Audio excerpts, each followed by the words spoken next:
এখন দেখবো 175, মনোযোগ দেন। পেনাল কোডের 175 কি বলছে? সরকারি কর্মচারীর নিকট দলিল দাখিল না করা। আই রিপিট, সরকারি কর্মচারীর নিকট দলিল দাখিল না করলে 175 বিধান মতো অর্থাৎ এই অনুযায়ী আপনার বিরুদ্ধে ব্যবস্থা নেবে। তাহলে কি বলছে এখানে?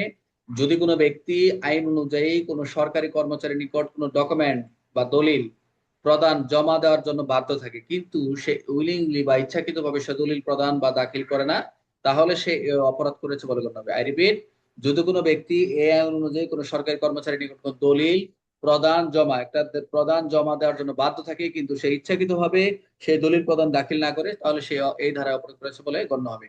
শাস্তি সর্বোচ্চ 1 মাসের কারাদণ্ড। আমরা সব জরিমানা একই দেখতেছি, সর্বোচ্চ 500 টাকা জরিমানা। জরিমানাগুলো একটু দেখেন, আমার ভুল হতে পারে।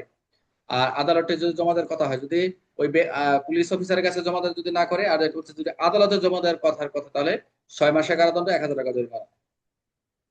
করিমের কাছে একটা গুরুত্বপূর্ণ দলিল আছে, গুরুত্বপূর্ণ জমির দলিল আছে। এখন আদালত থেকে করিম নির্দেশ দিয়েছে এই দলিল জেলা জজ আদালতে জমা দেওয়ার জন্য, কিন্তু সে ইচ্ছাকৃত জমির দলিলটি দেয় না, তাহলে এতে করিম দণ্ডবিধির 175 অনুযায়ী অপরাধ করেছে।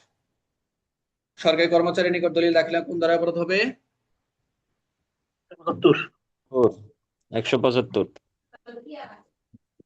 আচ্ছা, 175 সাধারণ ক্ষেত্রে সর্বোচ্চ কারাদণ্ড কত আমরা দেখলাম?